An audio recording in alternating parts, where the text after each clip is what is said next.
फैसले के बाद के दिन अक्सर सबसे मुश्किल होते हैं। शोर कम हो जाता है, कैमरे हट जाते हैं और इंसान पहली बार खुद की आवाज सुनता है। शिवान्या के साथ भी यही हुआ। अदालत से लौटने के बाद उसे लगा जैसे कोई लंबी दौड़ अचानक रुक गई हो। पैरों में दर्द अब महसूस हो रहा था, सांसें गहरी थी और मन मन पहली बार खाली था। हॉस्पिटल में सब कुछ सामान्य दिखाने की कोशिश की जा रही थी। डॉक्टर अपने राउंड पर थे, नर्सें फाइलें संभाल रही थी और मरीज अपनी अपनी तकलीफों में उलझे थे। लेकिन शिवान्या जानती थी कि कुछ भी पूरी तरह सामान्य नहीं है। लोग अब उससे बात करते वक्त शब्द चुनते थे। सम्मान था, पर उसके साथ एक दूरी भी थी, जैसे वो अब सिर्फ डॉक्टर नहीं रही, बल्कि किसी बड़ी कहानी का हिस्सा बन गई हो। दोपहर में उसने पहली बार खुद से पूछा, क्या यही वो जिंदगी है जो वो चाहती थी? जवाब तुरंत नहीं आया। कुछ सवालों को वक्त चाहिए होता है। उधर राजवीर के लिए दिन और रात का फर्क मिट चुका था। राहत मिली थी, लेकिन पूरी आजादी नहीं। उसे अब सोचने का वक्त मिला था, बहुत ज्यादा। उसने अपने अतीत को एक एक कर टटोला। वो फैसले जो उसने मजबूरी समझकर लिए थे, वो चुप्पियां जिन्हें उसने समझदारी कहा था। अब सब अलग दिख रहा था। एक शाम उसे बताया गया कि एक और बयान दर्ज किया जाना है। इस बार बिना वकील के, बिना औपचारिकता के। कमरे में बस दो लोग थे। सवाल सीधे थे और जवाबों के लिए कोई रास्ता नहीं छोड़ा गया था। राजवीर ने टालने की कोशिश नहीं की। उसने सच वैसे ही रखा जैसे वो था, ना सजाया, ना छुपाया। तुम्हें पता है, सामने बैठे आदमी ने कहा, इससे तुम्हारी हालत और मुश्किल हो सकती है। राजवीर ने सिर हिलाया। आसान तो पहले भी नहीं थी। उसी रात शिवान्या को एक ईमेल मिला। भेजने वाले का नाम नहीं था, लेकिन शब्द पहचान में आ रहे थे। उसमें एक डॉक्यूमेंट अटैच था, पुराना लेकिन अहम। उसने पढ़ा और समझ गई कि ये सिर्फ कागज नहीं है। ये किसी की आखिरी कोशिश है, या आखिरी गलती। उसने जवाब नहीं दिया। उसने डॉक्यूमेंट सुरक्षित रखा और अगली सुबह सीधे सही जगह पहुंचा दिया। अब वो जान चुकी थी कि आधे कदम सबसे खतरनाक होते हैं। अगले हफ्ते एक नई सुनवाई तय हुई। इस बार चर्चा कम थी, तैयारी ज्यादा। मीडिया को भी सीमित रखा गया। शायद सब समझ रहे थे कि कहानी अब शोर से नहीं, सब्र से आगे बढ़ेगी। सुनवाई के दिन शिवान्या ने साधारण कपड़े पहने। कोई बनावट नहीं, कोई दिखावा नहीं। उसे लगा कि अब उसे साबित करने के लिए कुछ नहीं बचा है। जो था, वो पहले ही सामने आ चुका था। अंदर माहौल गंभीर था। जज ने सवाल पूछे, जवाब सुने और बीच-बीच में नोट्स लिए। इस बार ध्यान राजवीर पर कम और उस पूरी श्रृंखला पर ज्यादा था, जिसका वो एक हिस्सा था। सिस्टम की परतें खुल रही थीं, धीरे लेकिन साफ। एक पल ऐसा आया जब जज ने शिवान्या की तरफ देखा और पूछा, आपको अब भी डर लगता है? वो सवाल अप्रत्याशित था। कमरे में हलचल हुई। शिवान्या ने कुछ सेकंड लिए। हाँ, उसने कहा। लेकिन अब डर फैसला नहीं लेता। किसी ने कुछ नहीं कहा। लेकिन उस जवाब ने बहुत कुछ कह दिया। उस दिन कोई बड़ा आदेश नहीं आया, लेकिन कुछ बातें रिकॉर्ड पर आ गईं। और कभी-कभी रिकॉर्ड पर आ जाना ही सबसे बड़ा मोड़ होता है। शाम को शिवान्या अकेली समुद्र के किनारे गई। लहरें वही थी, लेकिन उसे आज उनकी आवाज अलग लगी। उसने जूते उतारे और रेत पर खड़ी हो गई। ठंडी हवा ने चेहरे को छुआ और पहली बार उसे लगा कि वो रो सकती है। और वो रोई। बिना किसी वजह के, बिना किसी गवाह के, बस इसलिए क्योंकि अब वो थक चुकी थी। दूर कहीं शहर की लाइट्स जल रही थी, जिंदगी चल रही थी, और उसे एहसास हुआ कि वो भी चल सकती है, इस कहानी के साथ या इसके बावजूद। इसी बीच एक खबर आई, छोटी सी लेकिन असरदार। एक और नाम सामने आया था, कोई बहुत बड़ा नहीं, लेकिन कड़ी का अहम हिस्सा। इसका मतलब साफ था, अब ये सिलसिला रुकेगा नहीं। राजवीर ने जब ये सुना तो उसने आंखें बंद कर ली। उसे पता था कि अगला मोड़ उसके लिए आसान नहीं होगा, लेकिन शायद जरूरी होगा। रात के आखिरी पहर शिवान्या ने अपनी डायरी फिर खोली। इस बार उसने लिखा, बहुत ज्यादा नहीं, बस एक लाइन। अगर कल सब खत्म हो जाए तो भी आज सच था। उसने डायरी बंद की और लाइट बुझा दी। कहीं दूर, उसी शहर में, कोई और भी जाग रहा था। कोई जो अब समझ चुका था कि खेल बदल चुका है।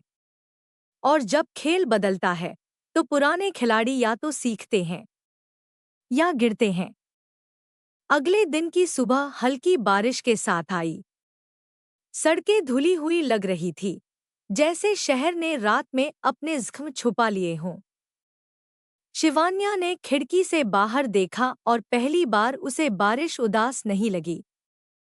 उसे लगा जैसे कुछ बोझ बहकर नीचे चला गया हो, भले ही पूरी तरह नहीं। हॉस्पिटल पहुंचते ही उसे बताया गया कि एक मरीज खास तौर पर उससे मिलना चाहता है। उम्र ज्यादा, चेहरा झुर्रियों से भरा, लेकिन आंखों में अजीब सी चमक। मैं आपको टीवी पर देखा था, उस आदमी ने कहा। शिवान्या मुस्कुराई, यहाँ मैं डॉक्टर हूँ, टीवी वाली नहीं। आदमी ने उसका हाथ थाम लिया। सच बोलने से बीमारी ठीक नहीं होती, उसने कहा, लेकिन जीने की वजह मिल जाती है। शिवान्या कुछ नहीं बोली। कुछ बातें जवाब नहीं मांगती। उधर राजवीर के लिए दिन अचानक भारी हो गया। उसे बुलाया गया और सामने रखे गए कागजों में एक नया चार्ज जुड़ चुका था। कोई झूठा नहीं, कोई अचानक नहीं, बस वो सच जो देर से आया था। वकील ने समझाने की कोशिश की, लेकिन राजवीर जानता था कि ये पल पहले से तय था। अगर चाहो, वकील ने कहा, तो कुछ बातें वापस ली जा सकती हैं। राजवीर ने धीरे से सिर हिलाया। जो कहा है, उसने जवाब दिया। वो अब मेरा बोझ नहीं है। शाम को शिवान्या को एक मैसेज मिला। इस बार नंबर दिख रहा था। मुलाकात जरूरी है आज। उसने जवाब नहीं दिया, लेकिन मन में हलचल मच गई। उसने सिया को बताया और दोनों तय समय से पहले तय जगह पर पहुंच गई। एक छोटा सा कैफे, कम लोग, धीमी आवाजें। वो आदमी आया। वही साधारण कपड़े, वही थकी आंखें। मैं अंदरूनी गवाह हूं, उसने सीधे कहा। और अब मेरे पास वक्त नहीं है। उसने जो बातें बताईं, वो नई नहीं थी, लेकिन जुड़ी हुई थी। हर अधूरा सिरा अब किसी न किसी गांठ से जुड़ रहा था। शिवान्या ने ध्यान से सुना, बीच में टोका नहीं। जब वो आदमी गया, तो कैफे वही था, लेकिन हवा बदल चुकी थी। रात को घर लौटते हुए शिवान्या को लगा जैसे हर मोड़ पर कोई फैसला खड़ा है। वो जानती थी कि अगर वो आगे बढ़ी, तो लौटना मुश्किल होगा। लेकिन अब लौटने की इच्छा भी नहीं थी। अगली सुनवाई में माहौल और सख्त था। इस बार सवालों से ज्यादा जवाबों का डर था। कुछ चेहरे गायब थे, कुछ नए थे। जज ने फाइल खोली और बिना भूमिका के बोलना शुरू किया। आदेशों में सख्ती थी और शब्दों में साफ संकेत। राजवीर को सुनते हुए पहली बार लगा कि सजा अब सजा जैसी नहीं लग रही। वो किसी हिसाब की तरह थी, देर से, लेकिन जरूरी। ब्रेक में उसने शीशे के पार शिवान्या को देखा। इस बार कोई संवाद नहीं हुआ, बस एक नज़र जो बहुत कुछ कह गई। उसने समझ लिया कि ये सफ़र अब दो अलग रास्तों पर है, लेकिन दिशा एक ही है। शाम को फैसला आया, पूरी तरह अंतिम नहीं, लेकिन इतना कि पीछे के दरवाजे बंद हो जाए। बाहर हलचल थी, अंदर सन्नाटा। शिवान्या ने आंखें बंद कर ली। उसे पता था, ये पल किताबों में नहीं जाएगा, लेकिन जिंदगियों में रहेगा। रात गहरी हुई। शहर की आवाजें धीमी पड़ी। छत पर खड़ी शिवान्या ने आसमान की तरफ देखा। बादल फिर इकट्ठा हो रहे थे, लेकिन अब उसे उनसे डर नहीं लग रहा था, क्योंकि कुछ लड़ाइयां जीतने के लिए नहीं लड़ी जातीं। उन्हें बस लड़ना जरूरी होता है, और उसने लड़ना चुन लिया था। सुबह की रोशनी इस बार देर से आई, जैसे रात खुद छोड़ना नहीं चाहती हो। शिवान्या ने अलार्म बंद किया और कुछ पल यूं ही लेटी रही। उसे लगा कि पिछले कुछ महीनों में उसने जितनी जिंदगियां देखीं, उतनी शायद डॉक्टर बनकर भी नहीं देखी थीं। कुछ टूटती हुई, कुछ बनती हुई, और कुछ जो बस चलती रहीं। हॉस्पिटल पहुंची तो माहौल शांत था, अजीब तरह का शांत। न सवाल, न फुसफुसाहट। जैसे सबने तय कर लिया हो कि आज किसी का नाम नहीं लिया जाएगा। उसने राहत की सांस ली और अपने काम में डूब गई। स्टेथोस्कोप की ठंडी धातु, मरीज की धीमी सांसें, ये सब उसे याद दिलाते थे कि जिंदगी, तमाम लड़ाइयों के बावजूद, आगे बढ़ती रहती है। दोपहर के आसपास एक पैकेट आया। न कोई पता, न कोई नोट। अंदर एक पुरानी तस्वीर थी, धुंधली सी, लेकिन पहचानी जा सकने लायक। पीछे तारीख लिखी थी, और एक जगह का नाम। वो जगह उसने पहले देखी थी, पर ध्यान नहीं दिया था। अब उसे समझ आया कि कुछ जगहें सिर्फ पते नहीं होती, वो जवाब होती हैं। उसने सिया को तस्वीर दिखाई। तुम्हें क्या लगता है? सिया ने तस्वीर पलटी, फिर उसे देखा। लगता है कोई चाहता है कि तुम खुद जाकर देखो। शिवान्या ने तस्वीर संभाल कर रख ली। अब सवाल ये नहीं था कि जाना चाहिए या नहीं, सवाल था कब। उधर राजवीर के लिए दिन गिनती में बदल गए थे।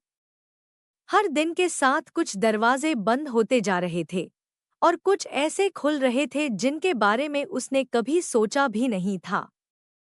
उसे एक कागज मिला, संक्षिप्त, औपचारिक, लेकिन उसके असर ने उसे देर तक चुप रखा। ये आखिरी चेतावनी नहीं थी, ये आखिरी मौका भी नहीं था। ये बस एक पड़ाव था। उस शाम शिवान्या ने तस्वीर में लिखी जगह पर जाने का फैसला किया। अकेले नहीं, साथ में सिया थी, और एक भरोसेमंद ड्राइवर। रास्ता लंबा नहीं था, लेकिन हर मोड़ पर उसे लग रहा था जैसे वो किसी और कहानी में प्रवेश कर रही हो। वो जगह साधारण थी। कोई बोर्ड नहीं, कोई भीड़ नहीं। बस एक पुरानी इमारत, जिसके बाहर समय ठहर सा गया था। अंदर एक आदमी मिला, उम्र का अंदाजा लगाना मुश्किल, आवाज में थकान। उसने तस्वीर की तरफ देखा और सिर हिलाया। आखिर आ ही गई, उसने कहा। उसने जो बताया, वो सनसनी नहीं था, वो क्रम था। कैसे फैसले लिए गए, कैसे फाइलें इधर-उधर हुईं, और कैसे कुछ नाम हमेशा बचते रहे। उसने सब कुछ कागज पर नहीं रखा था, लेकिन यादों में रखा था। और कभी-कभी यादें कागज से ज्यादा मजबूत होती हैं। शिवान्या ने ध्यान से सुना। बीच में सवाल किए, लेकिन जल्दबाजी नहीं की। जब वो बाहर निकली, तो उसे लगा जैसे उसने कोई भारी चीज उठाकर सही जगह रख दी हो। रात को शहर लौटते वक्त उसने फोन खोला। एक मैसेज था, राजवीर। अगले कुछ दिन अजीब तरह से स्थिर रहे। जैसे सब कुछ चल तो रहा हो, लेकिन भीतर कहीं रुक गया हो। शिवान्या रोज हॉस्पिटल जाती, मरीज देखती, रिपोर्ट्स साइन करती और शाम को घर लौट आती। बाहर से देखने पर उसकी जिंदगी सामान्य लगती थी, पर अंदर वो हर पल आने वाले बदलाव का अंदाजा लगा रही थी। जिस जगह से वो तस्वीर आई थी, वहां से मिले कागज अब अपनी जगह पहुंच चुके थे।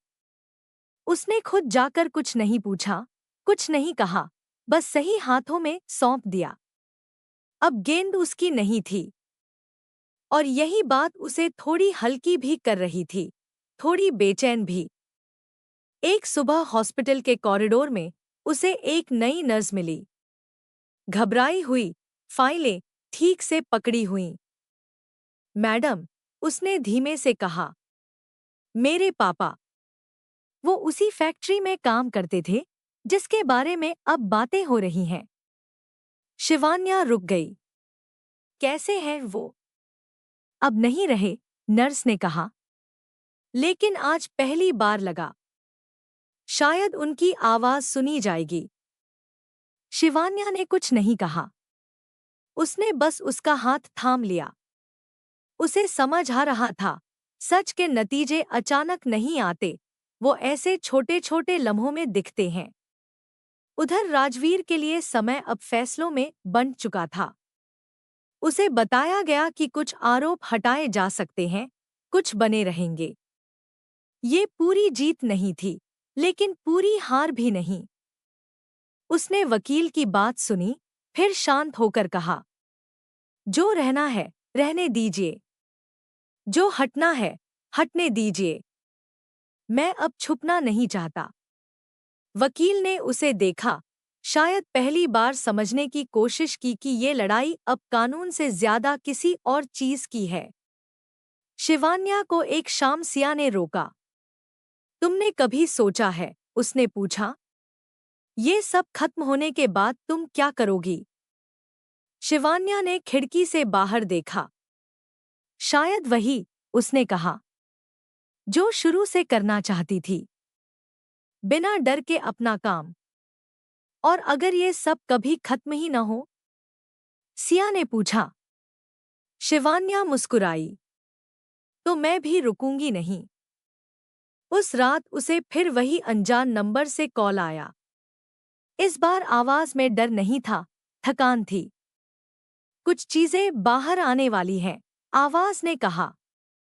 आपका नाम आएगा, तैयार रहिए।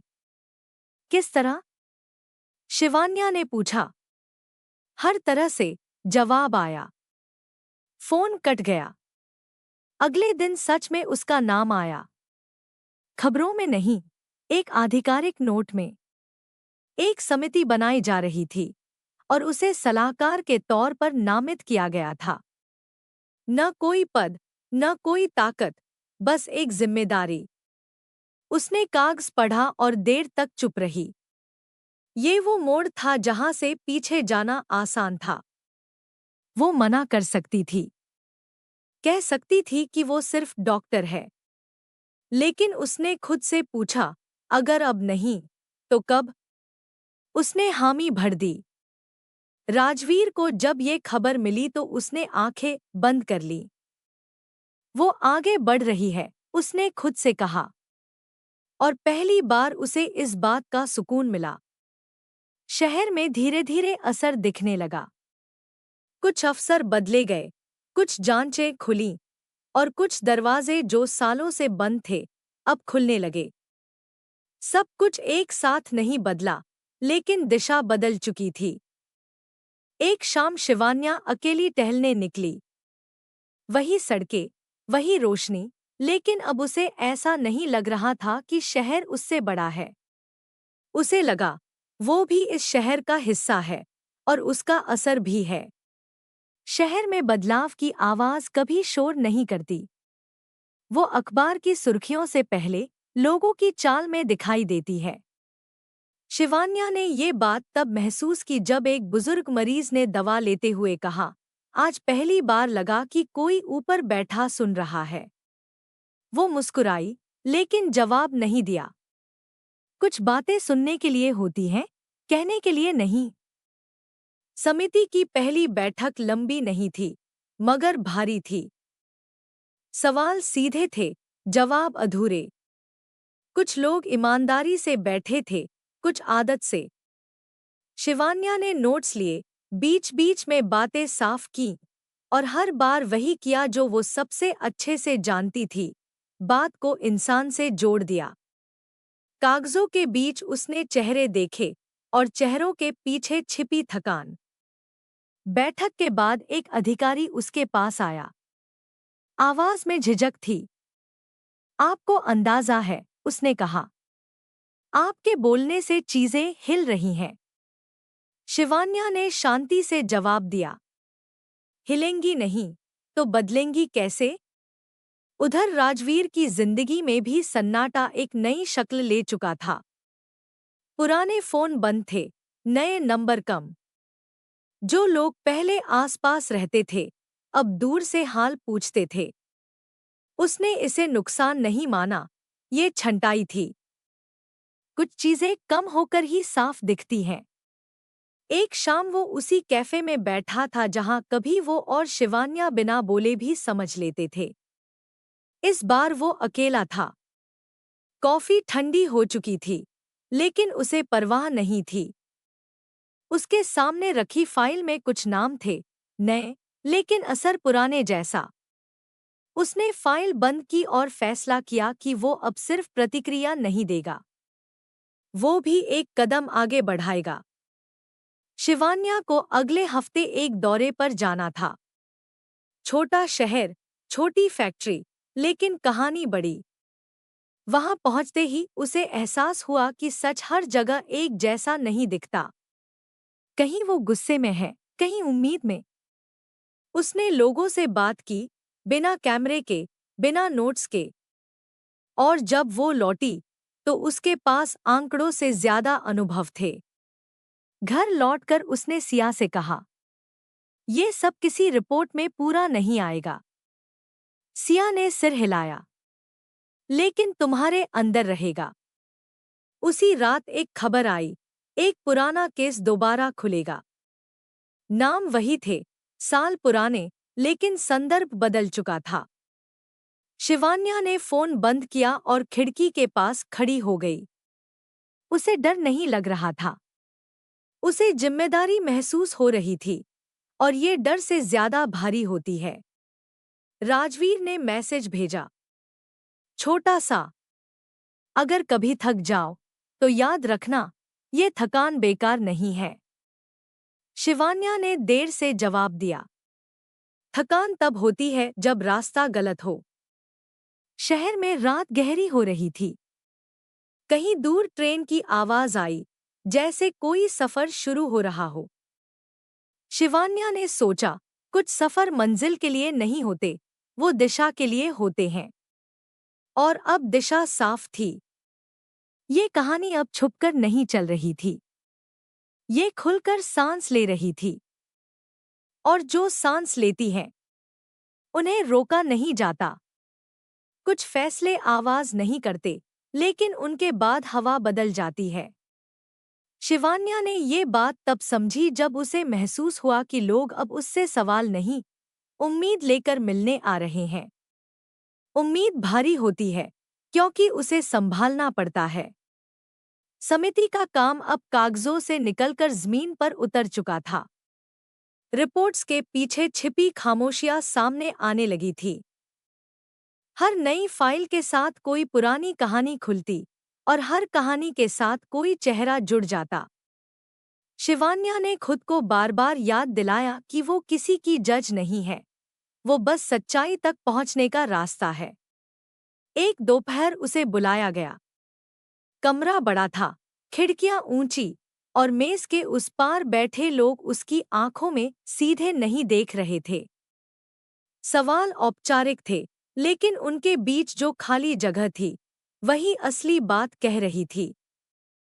आपको लगता है, एक आवाज आई, कि ये सब बहुत दूर तक चला गया है? शिवान्या ने बिना रुके जवाब दिया। अगर दूर तक न जाए, तो मतलब ही क्या है? कमरे में सन्नाटा फैल गया। वो जानती थी, अब पीछे हटने का रास्ता सच में बंद हो चुका है। उधर राजवीर के लिए निजी और सार्वजनिक की रेखा धुंधली होने लगी थी। जिन बातों को वो सिर्फ अपने तक सीमित रखना चाहता था, अब वो भी चर्चा का हिस्सा बन रही थी। किसी ने उसे सलाह दी कि कुछ समय के लिए गायब हो जाना बेहतर होगा। उसने सिर हिलाया, लेकिन माना नहीं। अगर अभी नहीं दिखूंगा, उसने कहा, तो बाद में सच भी नहीं दिखेगा। शिवान्या और राजवीर की मुलाकात लंबे समय बाद हुई। कोई नाटकीयता नहीं, कोई शिकायत नहीं। बस दो लोग जो एक दूसरे को उसी खामोशी में समझते थे। तुम बदल गई हो, राजवीर ने कहा। नहीं, शिवान्या ने जवाब दिया। अब बस साफ दिखने लगा है। उस रात खबर आई कि एक बड़ा नाम जांच के घेरे में आ रहा है। शहर में हलचल थी, फोन लगातार बज रहे थे। शिवान्या ने सब बंद कर दिया। वो जानती थी, हर जवाब तुरंत नहीं दिया जाता। खिड़की के बाहर बारिश शुरू हो गई थी। उसने सोचा, बारिश भी सच जैसी होती है, पहले डराती है, फिर धो देती है। उसे अपने पिता की याद आई। उनकी आदत थी, मुश्किल समय में बस इतना कहना, सही रहो, बाकी अपने आप होगा। वो मुस्कुराई। शायद यही वो वाक्य था जो उसे अब तक यहाँ लाया था। राजवीर ने जाते जाते कहा, ये टकराव आसान नहीं होगा। शिवान्या ने सिर हिलाया। लेकिन जरूरी होगा। शहर उस रात देर तक जागता रहा। कहीं बहसें थीं, कहीं दुआएं। और इन सबके बीच एक कहानी अपने अगले मोड़ की तरफ बढ़ रही थी, जहां निजी फैसले सार्वजनिक असर बन जाते हैं। और शिवान्या जानती थी, अब जो भी होगा, वो सिर्फ उसका नहीं रहेगा, लेकिन उसकी जिम्मेदारी जरूर रहेगा।